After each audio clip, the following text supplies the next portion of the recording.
Hello, അസ്സലാമു അലൈക്കും. നമസ്കാരം. എന്തൊക്കെയാണ് വിശേഷം? എല്ലാവർക്കും സുഖല്ലേ? ഇന്നൊരു അടിപൊളി ഒരു റെസിപ്പി ആയിട്ടാണ് വന്നത് ട്ടോ. നമ്മള് പുതിയാപ്പളമാർക്കൊക്കെ കൊടുക്കുന്ന അല്ലെങ്കിൽ സ്പെഷ്യൽ ഗസ്റ്റുകളൊക്കെ വരുന്നാല് നമ്മള് വലിയ സൽക്കാരങ്ങളിലൊക്കെ വിളമ്പുന്ന ഒരു ഐറ്റാണ്. ഇത് മുഴുവൻ കോഴി മുളകിട്ടതെന്നാണ് പറയാ ട്ടോ. സാധാരണ നമ്മള് മുഴുവൻ കോഴി റോസ്റ്റ്, മുഴുവൻ കോഴി പൊരിച്ചതൊക്കെ അല്ലേ കാണല്. അടിപൊളിയാണ്. ഉണ്ടാക്കാനാണെങ്കിൽ ഭയങ്കര ഈസിയാണ് ട്ടോ. പണ്ട് ഇത് അടുപ്പത്ത് ഉണ്ടാക്കുന്ന ഒരു സാധനമാണ്. ഞാനിപ്പോൾ ഇത് കുക്കറിൽ ഉണ്ടാക്കിയിട്ടാണ് കാണിക്കുന്നത്. കുറച്ചും കൂടെ ഈസി ആക്കാൻ വേണ്ടി. ഇപ്പോൾ ഗ്യാസിനൊക്കെ കുറച്ചൊരു ടൈറ്റല്ലേ. അപ്പോൾ ദാ 1 ലിറ്ററോളം വെള്ളം ഒഴിച്ച് കൊടുത്തിട്ടുണ്ട്. തീയൊന്നും കത്തിച്ചിട്ടില്ല. ഇതിലേക്ക് ദാ 1 ടേബിൾ സ്പൂൺ ഇഞ്ചി വെളുത്തുള്ളി പേസ്റ്റാണ് ചേർത്ത് കൊടുക്കുന്നത്. പിന്നെ ആവശ്യത്തിന് മുളക് പൊടി ചേർക്കുക. ഞാനിവിടെ 1½ ടേബിൾ സ്പൂണേ ചേർക്കുന്നുള്ളൂ. ഇത് സാധാ നോർമൽ മുളക് പൊടിയാണ് ട്ടോ, എരിവുള്ളതാണ്. പിന്നെ ഒരു 1½ ടേബിൾ സ്പൂൺ മല്ലിപ്പൊടിയും കൂടെ ചേർക്കുന്നുണ്ട്. പിന്നെ വേണ്ടത് മഞ്ഞൾപ്പൊടിയാണ്. 1/2 ടീസ്പൂൺ മഞ്ഞൾപ്പൊടി ചേർത്ത് കൊടുക്കുന്നുണ്ട്. പിന്നെ ഗരം മസാല വേണം. അത് 1 ടീസ്പൂണാണ് ചേർക്കുന്നത്. ഇനിയിപ്പോൾ വേണ്ടത് വലിയ ജീരകത്തിൻ്റെ പൊടിയാണ്. ഒരു 1½ ടേബിൾ സ്പൂൺ തന്നെ വലിയ ജീരകത്തിൻ്റെ പൊടി ചേർത്താണ്. പിന്നെ ചെറിയ ജീരകത്തിൻ്റെ പൊടി അത് 1 ടീസ്പൂണാണ് ചേർത്ത് കൊടുക്കുന്നത്. പിന്നെ ആവശ്യത്തിന് ഉപ്പും. ഉപ്പ് ഇപ്പോൾ നമ്മൾ കുറച്ച് ചേർത്തിട്ട് നോക്കുക. എന്നിട്ട് പോരാൻ തോന്നുകയാണെങ്കിൽ പിന്നെയും ചേർത്താൽ മതി ട്ടോ. പിന്നെ വേണ്ടത് വിനെഗറാണ്, സുർക്ക. ഒരു 2 ടീസ്പൂൺ വിനെഗറും കൂടി ചേർത്ത് കൊടുത്തിട്ടുണ്ട്. എന്നിട്ടെല്ലാം കൂടെ നന്നായിട്ട് മിക്സ് ചെയ്തിട്ട് നോക്കുക ട്ടോ. ഉപ്പ് വേണമെന്നുണ്ടെങ്കിൽ പിന്നെയും ചേർത്ത് കൊടുത്താൽ മതി. അപ്പോൾ ഞാനിപ്പോൾ നോക്കിയ സമയത്ത് ഉപ്പ് കുറച്ച് കുറവാണ്. അപ്പോൾ 1 ടീസ്പൂണും കൂടെ ഉപ്പ് ചേർത്ത് കൊടുക്കുന്നുണ്ട്. ഇനിയിപ്പോൾ ഇതാ മുഴുവനായിട്ടുള്ള കോഴി. ഒരു 800 ഗ്രാം വരുന്ന ചിക്കനാണ് ഞാനെടുത്തത്. അങ്ങനത്തെ 2 എണ്ണം ഉണ്ട് ട്ടോ. അപ്പോൾ ആ ഒരു 2 ചിക്കനിലേക്കുള്ള അളവാണ് ഈ പറഞ്ഞത് മൊത്തം.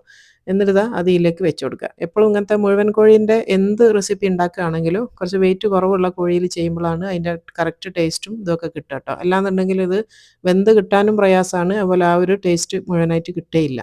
അപ്പോൾ എപ്പോഴും ഇങ്ങനത്തെ മുഴുവനായിട്ടുള്ള ചിക്കൻ ഉണ്ടാക്കുന്ന റോസ്റ്റ് ആണെങ്കിലും പൊരിച്ചതാണെങ്കിലും അതുപോലെ തന്നെ ഈ ഒരു മുളകിട്ടതാണെങ്കിലും ഒക്കെ കുറച്ച് വെയിറ്റ് കുറവുള്ള ചെറിയ ചിക്കൻ എടുത്താൽ മതി. ഇതിപ്പോൾ ഒരു ചിക്കൻ 800 ഗ്രാം ആണുള്ളത് ട്ടോ. അങ്ങനത്തെ 2 എണ്ണമാണുള്ളത്. 1600 ഗ്രാം ഉണ്ട് മൊത്തത്തിൽ. 1/2 കിലോ ഉണ്ട്. അപ്പോൾ ഇത് നന്നായിട്ട് ആ ഒരു വെള്ളത്തിൻ്റെ ലെവൽ എന്ന് പറഞ്ഞാൽ ചിക്കൻ്റെ അതേ ലെവലിൽ വെള്ളം വരണം ട്ടോ. എന്നാലാണ് ഇത് പുഴുങ്ങിയെടുക്കുക എന്നാണ് പറയുക. അപ്പോൾ ആ ഒരു പുഴുങ്ങാൻ അതേ ലെവലിൽ വെള്ളം ഉണ്ടായിരിക്കണം. ഇനിയിപ്പോൾ ഇതാ ഞാൻ തീ കത്തിച്ച് കൊടുത്തിട്ടുണ്ട്. ഇനി ഇത് തിള വന്നു കഴിഞ്ഞാൽ മൂടി വെച്ചിട്ട് ഒരു വിസിൽ വരുന്നവരാണ് വേവിക്കേണ്ടത് കേട്ടോ. അങ്ങനെ ഇപ്പോൾ പഴയ കുക്കറൊക്കെ ആണെങ്കിൽ ചിലപ്പോൾ 2 വിസിൽ വേണ്ടി വരും. ഒരുപാട് അങ്ങ് ഉടഞ്ഞു പോകരുത്. അതാണ് കറക്റ്റ് പാകം എന്ന് പറയുന്നത്. ഒറ്റ വിസിൽ വരട്ടെ, എന്നിട്ട് ഞാൻ തീ ഓഫ് ചെയ്യും. ഇനി അത് അവിടെ നിന്ന് ആവണ നേരം കൊണ്ട് ഞാൻ അതിൻ്റെ ഗ്രേവി ഉണ്ടാക്കുകയാണ്. അപ്പോൾ വലിയൊരു ചെമ്പ് വെച്ച് കൊടുത്തിട്ടുണ്ട്. അതിലേക്ക് ഒരു 3 വലിയ സൈസുള്ള ഉള്ളിയാണ് ഇട്ട് കൊടുക്കുന്നത് കേട്ടോ. അതിന് ചെറുതായിട്ട് അതിൻ്റെ വെള്ളമൊക്കെ ഉണ്ടെങ്കിൽ ഒന്ന് വറ്റുന്നവരെ ഒന്ന് ചൂടാക്കി എടുക്കുന്നുണ്ട്. അപ്പോൾ ഇതിലിപ്പോൾ അങ്ങനെ വെള്ളമൊന്നുമില്ല. ഇനിയിപ്പോൾ അതിലേക്ക് നേരിട്ട് വെച്ച് കൊടുക്കേണ്ടത് വെളിച്ചെണ്ണയാണ് കേട്ടോ. ഒരു 1/4 കപ്പ് എടുക്കുന്നുണ്ട് ഞാൻ. 2 ചിക്കൻ ഉണ്ടല്ലോ. അപ്പോൾ വെളിച്ചെണ്ണയിൽ തന്നെ ചെയ്യണേ ഇത്. അതാണ് അതിൻ്റെ നല്ലൊരു ടേസ്റ്റ് വരിക. എന്നിട്ട് ഇതിനൊന്ന് നന്നായിട്ട് ഫ്രൈ ആക്കി എടുക്കണം കേട്ടോ. നല്ല വാടി എന്താ പറയുക, കുഴഞ്ഞ് വരികയെന്ന് അറിയില്ല. ആ ഒരു പാകം വരെ വാട്ടിയെടുക്കണം. ഇപ്പോൾ നമ്മൾ കുക്കറിൻ്റെ തീയൊക്കെ ഓഫ് ചെയ്ത് വെച്ചിട്ട് കുറച്ച് നേരമായി. ഇനി നമുക്ക് തുറന്ന് നോക്കാം. ഇപ്പോൾ കറക്റ്റ് പാകത്തിലാണ് ഉണ്ടാവുക. അല്ലാണ്ട് അങ്ങ് 2 3 വിസിലൊക്കെ അടിക്കുമ്പോഴത്തേക്ക് ചിക്കൻ അങ്ങ് ഉടഞ്ഞു പോകും. അതുകൊണ്ടാണ് കറക്റ്റ് പാകത്തിൽ വേവിക്കാവൂ എന്ന് പറയുന്നത്. ഇപ്പോൾ കറക്റ്റാണ് കേട്ടോ. ഇനിയിപ്പോൾ നമ്മൾ ചെമ്പിലിട്ടിട്ട് ഒന്നും കൂടെ വേവിക്കുകയും ചെയ്യും. ഇനിയിപ്പോൾ അതാ ഈ ഒരു ഉള്ളിൻ്റെ പാകം എന്ന് പറയുന്നത് ചെറുതായിട്ടൊരു ഗോൾഡൻ കളർ ആവാൻ തുടങ്ങണം കേട്ടോ. അതുവരെ ഇത് വാട്ടിയെടുക്കണേ. ഇപ്പോൾ ഇത് കണ്ടില്ല, ഈ അറ്റത്തും അതുപോലെ തന്നെ സെൻറ്ററിലൊക്കെ ചെറുതായിട്ട് ബ്രൗൺ കളർ ആവാൻ തുടങ്ങിയിട്ടുണ്ട്. ഇതാണ് ഇതിൻ്റെ പാകം. ഇനി ഇതിലേക്കും കുറച്ച് ഇഞ്ചി വെളുത്തുള്ളി പേസ്റ്റ് 1 ടേബിൾ സ്പൂൺ ചേർത്ത് കൊടുക്കുന്നുണ്ട്. അതിൻ്റെ ഒരു പച്ചമണം മാറുന്ന വരെ 1 മിനിറ്റോളം ഇതൊന്ന് വാട്ടിയെടുക്കുക കേട്ടോ. അതിൻ്റെ പച്ചമണം ആ ഒരു ഇതൊക്കെ ഒന്ന് മാറട്ടെ. അപ്പോൾ നന്നായിട്ടൊന്ന് വാടിയെന്നുണ്ട് കഴിഞ്ഞാൽ കുറച്ച് കരിവേപ്പില ഞാൻ കുറച്ച് അധികം ഇടുന്നുണ്ട്. ഒരു നാടൻ ഇതാകുന്ന നേരം കുറച്ച് കരിവേപ്പില കുറച്ച് അധികം ഇട്ട് കൊടുത്താൽ മതി. അപ്പോൾ നന്നായിട്ട് ആ ഒരു കരിവേപ്പില ഒന്ന് പൊട്ടിക്കോട്ടെ. ഒന്ന് വാട്ടിയെടുക്കുക കേട്ടോ. ഒന്ന് വാടിയെന്ന് കണ്ടു കഴിഞ്ഞാൽ അതിലേക്ക് തക്കാളിയാണ് ചേർക്കുന്നത്. 2 വലിയ സൈസുള്ള തക്കാളി ഞാനിവിടെ നീളത്തിൽ അരിഞ്ഞ് വെച്ചതാണ് കേട്ടോ. അത്യാവശ്യം വലിയ 2 തക്കാളിയാണ്. എന്നിട്ട് ആ തക്കാളി ഒന്ന് ചെറുതായിട്ടൊന്ന് ഉടയണം കേട്ടോ. തക്കാളി ഒന്ന് നിരത്തി വെച്ച് കൊടുത്താൽ മതി. കുറച്ച് സമയം അങ്ങനെ വെച്ച് കഴിഞ്ഞാൽ നന്നായിട്ടൊന്ന് വെന്ത് വന്നോളും. അതിൻ്റെ ഇടയിൽ നമ്മൾ പൊടികൾ ചേർക്കുന്നുണ്ട്. ഒരു 1½ ടേബിൾ സ്പൂണും കൂടെ മുളക് പൊടി ചേർക്കുന്നുണ്ട്. മൊത്തത്തിൽ 3 ടേബിൾ സ്പൂണായി. ഇനിയിപ്പോൾ വേണ്ടത് മഞ്ഞൾപ്പൊടിയാണ്. ഒരു 1/4 ടീസ്പൂൺ ചേർത്താണ്. പിന്നെ ഗരം മസാല ഒരു 1/2 ടീസ്പൂണും. ഇത്രയിൽ പൊടികളുള്ളൂ. മല്ലിപ്പൊടി ഇതൊക്കെ നമ്മൾ മറ്റേ ആദ്യം ചേർത്തത് തന്നെ മതി കേട്ടോ. ഇനി ഇതെല്ലാം കൂടെ നന്നായിട്ടൊന്ന് മിക്സ് ചെയ്യുക. അപ്പോൾ തക്കാളി ഒന്ന് ഉടയാനും തുടങ്ങി. ആ ഒരു പൊടികളൊക്കെ ഒന്ന് വാടുകയും ചെയ്ത്. ഇനി ഇതിലേക്ക് ചിക്കൻ വേവിച്ച് വെച്ചിട്ടുള്ള വെള്ളം ചേർത്ത് കൊടുക്കുക. ആ വെള്ളം മുഴുവനായിട്ട് ചിക്കൻ ഇപ്പം ചേർക്കണ്ട. ആദ്യം വെള്ളം ചേർത്തിട്ട് നന്നായിട്ടൊന്ന് മിക്സ് ചെയ്ത് അതിനൊന്ന് വേവിച്ചെടുക്കാനുണ്ട് കേട്ടോ. അപ്പോൾ അത് നന്നായിട്ട് മിക്സ് ചെയ്ത് കൊടുക്കുക. ഇനി ഇതൊന്ന് തിളച്ചോട്ടെ. അതിലേക്ക് ഒരു 2 3 പച്ചമുളക് ഞാൻ മുഴുവനായി ഇട്ട് കൊടുക്കുന്നുണ്ട് കേട്ടോ. നിങ്ങൾക്ക് കീറിയിട്ടിടണമെങ്കിൽ ഇടാം. ഞാൻ പിന്നെ എരിവ് അധികമായി പോകണ്ടെന്ന് വിചാരിച്ചിട്ടാണ് കീറാണ്ട് ഇട്ട് കൊടുത്തത്. ഇനി ഇതൊന്ന് അടച്ച് വെച്ചിട്ട് ഒരു 5 മിനിറ്റ് ഒരു മീഡിയം തീയിൽ ഒന്ന് വേവിച്ചെടുക്കണേ. ഇപ്പോൾ അത് 5 മിനിറ്റ് കഴിഞ്ഞിട്ടുണ്ട്. ഒരു മീഡിയം തീയിൽ 5 മിനിറ്റ് ഒന്ന് തിളപ്പിച്ചെടുത്തതാണ്. അപ്പോഴാണ് ആ ഒരു കറക്റ്റ് ടേസ്റ്റ് എല്ലായിടത്തും ഒരേപോലെ ആയി വരിക കേട്ടോ. അപ്പോൾ അത് നന്നായിട്ട് ആ ഒരു കറിയൊക്കെ ഒന്ന് കുറുകാനും ഒക്കെ തുടങ്ങി. ആ ഉള്ളിയൊക്കെ ഉള്ളതുകൊണ്ട് തന്നെ ഒരു അത്യാവശ്യം നല്ലൊരു കട്ടി തന്നെയാണ് ആ ഒരു ഗ്രേവി ഉണ്ടാവുക. അപ്പോൾ നന്നായിട്ട് ഒന്ന് മിക്സ് ചെയ്ത് കൊടുത്തിട്ടുണ്ട്. ഇതിപ്പോൾ പാകത്തിലായിണ്. ഇനിയിപ്പോൾ നമ്മൾ എന്താ ചെയ്യേണ്ടതെന്ന് വെച്ചാൽ ആ ഒരു ചിക്കൻ ഇതിലേക്ക് ഇട്ട് കൊടുക്കുക. ചിക്കൻ ഓരോന്നായിട്ട് മുഴുവനോടൊക്കെ പൊട്ടിപ്പോവാണ്ട് ശ്രദ്ധിച്ച് ഇട്ട് കൊടുക്കുക.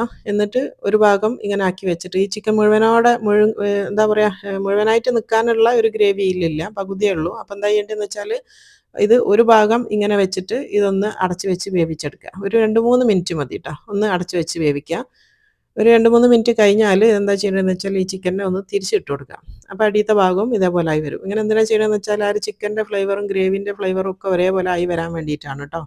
എല്ലാ ടേസ്റ്റും എല്ലാ ഭാഗത്തും ഒരേപോലെ പിടിച്ച് വരണം. അത് ഗ്രേവി ആണെങ്കിലും ചിക്കൻ ആണെങ്കിലും എല്ലാം എല്ലാ ടേസ്റ്റും ഒരേപോലെ ആവണം.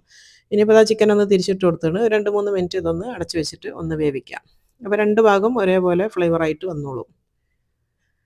ഇപ്പോൾ ദാ 2, 3 മിനിറ്റ് ഞാനതും വേവിച്ചെടുത്തിട്ടുണ്ട്. 2 ഭാഗവും കറക്റ്റ് പാകത്തിൽ ഞാൻ ഒരേപോലെ ആക്കിയെടുത്തിട്ടുണ്ട് കേട്ടോ. ഗ്രേവിയൊക്കെ നല്ല കറക്റ്റ് പാകത്തിലാണ് ഉള്ളത്. ഇനി കുറച്ച് മല്ലിച്ചപ്പാണ് അത് ലാസ്റ്റ് വിളമ്പുമ്പം ഇട്ട് കൊടുത്താൽ മതി. അപ്പോൾ അതവിടെ മാറ്റി വെക്കുക. ഇനിയിപ്പോൾ ഇതിൻ്റെ കൂടെ തിന്നാൻ വേണ്ടിയിട്ട് ഞാനിവിടെ ഒറോട്ടിയാണ് ഉണ്ടാക്കുന്നത്, അരിപ്പത്തിൽ എന്ന് പറയുന്നത് കേട്ടോ. അപ്പോൾ അരിപ്പത്തിൽ ഞാനിവിടെ ചൂടുവെള്ളത്തിൽ പുഴുങ്ങലരി പൊതിർത്തി വെച്ചിട്ടുണ്ട്. ഞാനിവിടെ എടുക്കുന്ന പുഴുങ്ങലരി ഏതാണെന്ന് എപ്പോഴും ചോദിക്കലുണ്ട് കേട്ടോ. ഞാൻ ഒന്നുകിൽ മന്തിക്ക് വാങ്ങുന്ന അല്ലെങ്കിൽ കപ്സക്കൊക്കെ വാങ്ങുന്ന ആ ഒരു പുഴുങ്ങലരി എടുക്കും. അല്ലാന്നുണ്ടെങ്കിൽ പൊന്നി എടുക്കലുണ്ട്, കുറുവ എടുക്കലുണ്ട്, ഏതായാലും കുഴപ്പമില്ല. ഇനിയിപ്പോൾ അതാ ചൂടുവെള്ളത്തിൽ പൊതിർത്തി വെച്ചിട്ടുള്ള ആ ഒരു അരി നന്നായിട്ട് കഴുകി കൊണ്ടുവന്നിട്ട് ഇതിലേക്ക് ഇട്ട് കൊടുക്കുക. അരി വെന്ത് പോകാൻ പാടില്ല കേട്ടോ, അരിയായിട്ട് തന്നെ നിൽക്കണം. നല്ല ചൂടുള്ള വെള്ളത്തിൽ ഇട്ട് മൂടി വെച്ചാൽ മതി. ഇനിയിപ്പോൾ 2 ബാച്ചായിട്ടാണ് ഞാൻ അരച്ചെടുക്കുന്നത്. പകുതി ഞാനിതാ മിക്സിയിലേക്ക് ഇട്ട് കൊടുത്താണ്. ഇനിയിപ്പോൾ അത് അരഞ്ഞ് കിട്ടാനുള്ള വെള്ളം കൂടെ ചേർത്ത് കൊടുക്കുക. മാക്സിമം കട്ടിയിൽ തന്നെ അരച്ചെടുക്കുക. അപ്പോൾ അത് അടച്ച് വെച്ചിട്ട് നന്നായിട്ടൊന്ന് അരച്ച് കൊണ്ടുവരുന്നുണ്ട്. അപ്പോൾ അതാ ഫസ്റ്റത്തെ ബാച്ച് ഇവിടെ അരച്ചിട്ടുണ്ട്. ഈ ഒരു കട്ടിയിലാണ് ഞാൻ അരച്ചെടുത്തത് കേട്ടോ. മാക്സിമം നിങ്ങൾക്ക് പറ്റുന്നിടത്തോളം നല്ല കട്ടിയിൽ നല്ല ഫൈനായിട്ട് അരയ്ക്കുകയും വേണേ. അരി ഒന്നും തരി തരിയായിട്ട് ഉണ്ടാവാനൊന്നും പാടില്ല. നല്ല ഫൈനായിട്ട് അരച്ചെടുക്കുക. ഇനി ഇതിലേക്ക് ഇതാ ആവശ്യത്തിന് ഉപ്പ് ചേർത്ത് കൊടുക്കുന്നുണ്ട്. ഒരു 1.5 ടീസ്പൂൺ ഉപ്പും കൂടെ ചേർത്താണ്. ഇനിയിപ്പോൾ ഇതിലേക്ക് ചേർക്കേണ്ട പൊടി എന്ന് പറയുന്നത് ഇതും ഒറോട്ടിപ്പൊടിയാണ്, നമ്മളെ പുഴുങ്ങലരിൻ്റെ പൊടിയാണ്. ഇതുണ്ടാക്കുന്ന വീഡിയോ ആരോ ചോദിച്ചപ്പോൾ ഞാൻ അതിൻ്റെ ലിങ്ക് ഷെയർ ചെയ്തിട്ടുണ്ടായിരുന്നു കേട്ടോ. കിട്ടിയിട്ടുണ്ടാവും എന്ന് വിചാരിക്കുന്നു. ഇനിയിപ്പോൾ ആ പൊടി ഇട്ടിട്ട് ഇതൊന്ന് നന്നായിട്ട് ഒന്ന് കുഴച്ചെടുക്കുക. കൈകൊണ്ട് നമുക്ക് ഉരുട്ടാൻ പാകത്തിലുള്ള പാകം ആകുന്ന വരെ നമ്മൾ ഈ പൊടി ഇട്ടിട്ട് ഒന്ന് കുഴച്ച് കൊടുത്താൽ മതി കേട്ടോ. കുറഞ്ഞ പൊടി മതി. നമ്മൾ അരി അധികം പൊതിർന്നു പോയാൽ പിന്നെ എത്ര പൊടി ഇട്ടാലും ശരിയാവില്ല കേട്ടോ. അരി പൊതിർത്തുന്ന സമയത്ത് ശ്രദ്ധിക്കുക, അരി അങ്ങ് പൊതിർന്നു പോകരുത്. അപ്പോൾ അത് കറക്റ്റ് പാകത്തിലായിട്ടുണ്ട്. നമുക്ക് കൈ കൊണ്ട് എടുക്കാൻ വേണ്ടി പറ്റും. ഒരുപാട് അങ്ങ് ടൈറ്റ് ആക്കുകയും ചെയ്യരുത്. അപ്പം ആ ഒരു നമ്മൾ ഉണ്ടാക്കുന്ന ഒറോട്ടിക്ക് സോഫ്റ്റ്നെസ് ഉണ്ടാവില്ല. ഇനിയിപ്പോൾ അത് ആ കയ്യിൽ ചെറുതായിട്ടൊന്ന് ഓയിൽ പരത്തിയിട്ട് ഇതിനെ ഓരോ ഉരുളാക്കിയിട്ട് നമുക്ക് പരത്തിയെടുക്കാം കേട്ടോ. നന്നായിട്ട് ഉരുളാക്കാനും ശ്രദ്ധിക്കണേ. നന്നായിട്ട് ഉരുട്ടി ഉരുട്ടി നല്ല ഉരുളാക്കി എടുക്കണം. പിന്നെ ഈ ഒരു മാവ് ഒരുപാട് പൊടിയിട്ട് നമ്മൾ കട്ടിയാക്കി കഴിഞ്ഞാൽ പത്തിരി നല്ല ഹാർഡാവുകയാണ് ചെയ്യുക കേട്ടോ. ഭയങ്കര മരക്കഷ്ണം പോലെ ഉണ്ടാവും. അപ്പോൾ നല്ല സോഫ്റ്റായിട്ട് കിട്ടണമെന്നുണ്ടെങ്കിൽ ഈ ഒരു പാകത്തിൽ കുഴച്ചെടുക്കണം.